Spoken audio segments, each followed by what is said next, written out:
Sobre tudo o que deve guardar, guarda o teu coração, pois dele procedem as saídas da vida.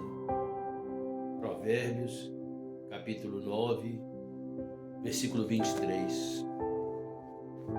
Tão simples esse versículo, mas de uma profundidade tão grande. Eu estava refletindo sobre alguns filmes que, volta e meia, fazem parte da minha história e vêm à minha memória. Eu sou muito apegado em desenhos. Acho que é porque a minha mente é um tanto lúdica. Um dos que eu mais gosto, Detona Ralph, Shrek, meu malvado favorito, vai por aí afora. Mas eu estava vendo e me lembrei de um filme da Disney. Até mesmo algo interessante, houve uma polêmica muito grande sobre o remake de Branca de Neve, com cunho da cultura woke, cunho progressista. E de repente, por causa disso, a Disney, infelizmente, tem sido vista de forma pejorativa. Mas nós não devemos esquecer que ela também teve e tem grandes filmes. Haja vista a própria primeiro filme Branca de Neve. Mas quando falo em voltar à memória, esse tem pouco tempo. São filmes emblemáticos. Não sei se é porque havia ou há uma empatia muito grande em relação a este desenho que assisti sobre jazz, soul, um homem de meia idade. Falo empatia porque me identifiquei demais com esse filme, em que o homem obcecado em tornar-se um famoso cantor de jazz, ele perdeu parte do seu tempo, depois morreu. O filme é meio fora da realidade, mas estou falando sobre lições que nós aprendemos. E de repente, algo um tanto paradoxal e meio irônico. Porque chegando depois da morte, ele que não queria morrer enquanto não realizasse o seu sonho, deparou com uma outra figura, não sei se o termo é esse, que não queria vir ao mundo, ou melhor, simplificando, não queria nascer. E o filme discorre a respeito disso.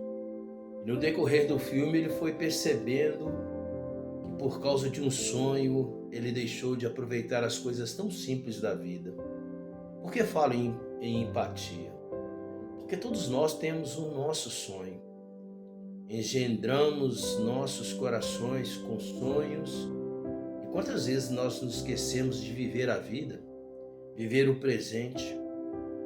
Falo por mim, quantas vezes por causa do meu sonho ou dos meus sonhos eu abstraí-me e fui viver o mundo irreal, o mundo da ilusão, até que a realidade bateu à porta. No meu caso, por exemplo, eu era obcecado, obstinadamente, com perdão da redundância, obsessivamente, em ver o meu trabalho de escrita se tornar uma realidade. Por isso é que eu falei sobre aquele cantor de jazz do filme, eu esqueci até o nome do personagem, e sobre o meu sonho de ver os meus livros em evidência. E quantas coisas simples eu perdi. Uns discorrem seus sonhos para questões de tornarem-se ricos, tornarem-se famosos. Inclusive, vale a pena dizer que eu tenho um livro que fala sobre isso, é ironia. Talvez eu esteja, às vezes eu me espelho, dependendo do caso, muito do que eu passei, guardado as proporções para as personagens que eu tenho escrito. E Esther Bueno, no livro As Estrelas Brilham, Mas Não Falam, simboliza um pouco desse personagem do filme da Disney Soul. Simboliza um pouco sobre minha vida e sobre a abstração de vivermos um mundo que não é nosso, esquecermos de viver e usufruir daquilo que está à nossa volta. Este filme, o Soul, é algo tão profundo. Eu também, já que falei sobre filmes, eu não sei se esse é da Disney. Inclusive, quem dublou esse filme foi Chico Anísio. Up nas Alturas, um velho que viveu, é até romântico, porque desde novo ele conheceu o seu grande amor e viveu com ela, depois ela faleceu. Então ele ficou apegado no passado, esqueceu de viver o futuro, e o sonho dele era ir para um determinado lugar. É um outro filme também, desenho, bem sugestivo. É que ele depara com um jovem, uma criança escoteira, e de repente ele percebe que a vida continua.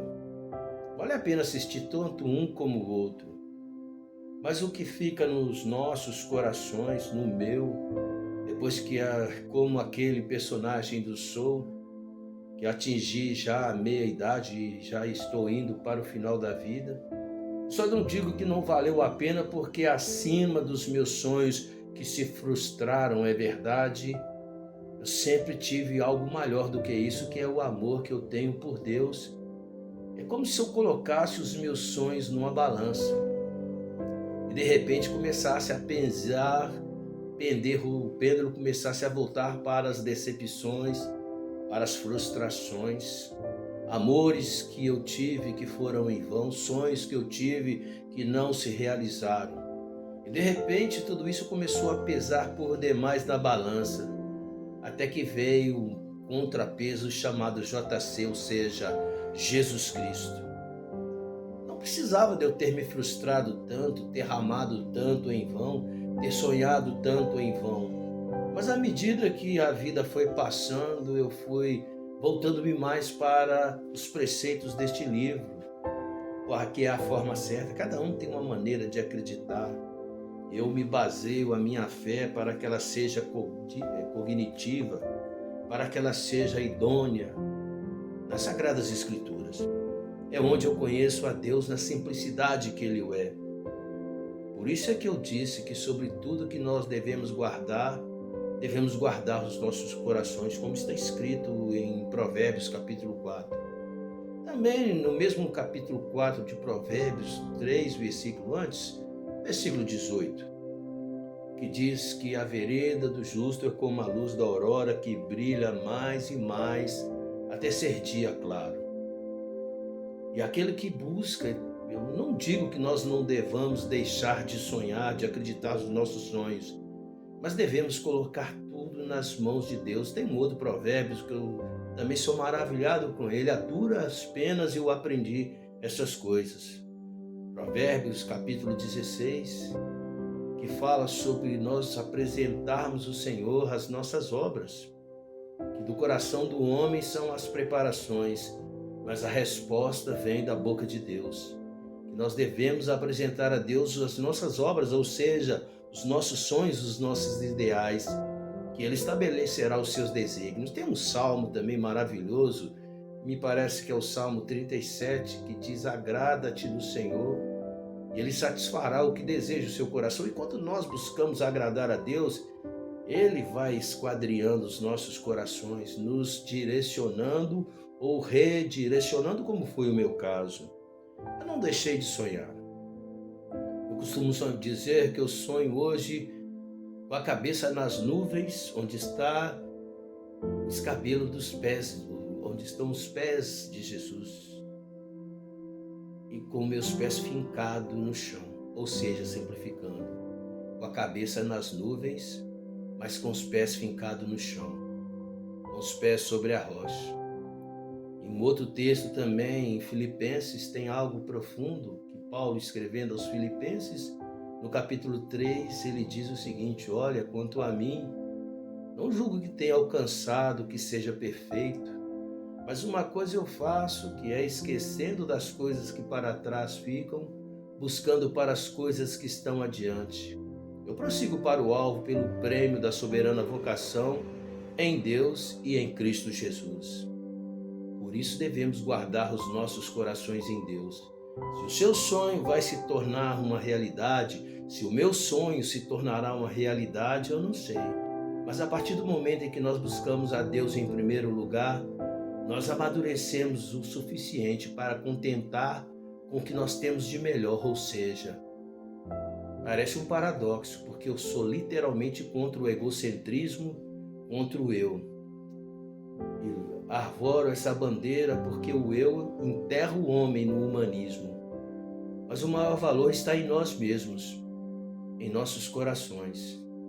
Por isso devemos, e por nossos corações serem frágeis, como testifica no livro de Jeremias, no capítulo 17, até um texto maravilhoso, antes disso ele fala que maldito é o homem que confia no homem, que faz do seu braço a sua força e aparta o seu coração de Deus. Mas também, em contrarresposta, ele diz: bendito é o homem que confia no Senhor, cuja esperança no que está no Senhor é como a árvore plantada junto ao ribeiro, e suas raízes estendem para as águas, e no tempo certo dará os seus frutos. E culminando e fechando a questão do capítulo 17 do livro escrito por Jeremias, testifica o seguinte: enganoso é o coração, extremamente corrupto, quem o conhecerá?